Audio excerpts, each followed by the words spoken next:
یہ کہانی اب جذبات، وفاداری، قربانی اور ماں کی ممتا کے کٹن امتحان میں داخل ہو چکی ہے، جہاں ہر کردار ایک نئی آزمائش سے گزر رہا ہے۔ جیسے ہی نومی نے شرمندگی سے سریا سے کہا کہ میں اب تمہارے لائق نہیں رہا، تم مجھے چھوڑ کر کسی اور سے شادی کر لو، سریا کے چہرے پر حیرت اور آنکھوں میں غصہ چھا گیا۔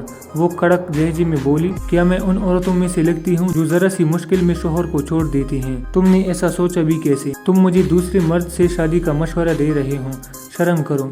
سریا کے ان جذبات بھرے الفاظ نے نومی کے دل کو جھنجھوڑ دیا اور وہ پشیمانی کے عالم میں بولا، میرا مقصد تمہیں دور کرنا نہیں تھا، بس چاہتا تھا کہ تم خوش رہو۔ اگر تم جاؤ تو اپنی خوشی سے، نہ کہ میری مجبوری سے۔ اس ایک مقابلے میں محبت، وفا اور قربانی کی مکمل تصویر دکھائی دی۔ دوسری طرف گل اور احمر ناشتہ کر رہے تھے جب اچانک ایک ملازم عدالت سے آئے نوٹس کا لفافہ تھما گیا۔ احمر نے جیسے ہی لفافہ کھولا، اس کے چہرے کا رنگ اڑ گیا۔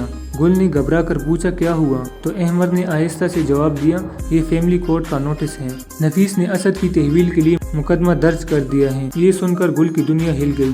وہ روتی ہوئی بولی، میں اپنے بچے کو کسی کے حوالے نہیں کر سکتی، وہ میرا بیٹا ہے، میں اسے کسی قیمت پر نہیں دوں گی۔ لیکن بشرا، جو ہر بات میں مصلحت ڈھونڈتی ہے، کہنے لگی، بیٹا اگر اسد اپنے باپ کے ساتھ رہے تو کیا فرق پڑے گا، ویسے بھی اللہ تمہیں دوسرا بچہ دینے والا ہے۔ یہ سنتی ہی گل کی برداشت جواب دی گئی۔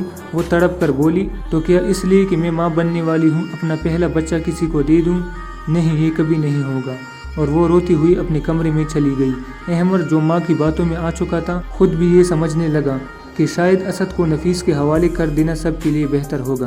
لیکن اب گل ایک ماں کی حیثیت سے فیصلہ کن موڑ پر کھڑی ہے۔ سوال یہ ہے کہ کیا گل شوہر اور سسرال کے دباؤ میں آ کر اپنے بچے سے جدا ہو جائے گی یا ماں بن کر اپنی ممتا کا حق ادا کرے گی؟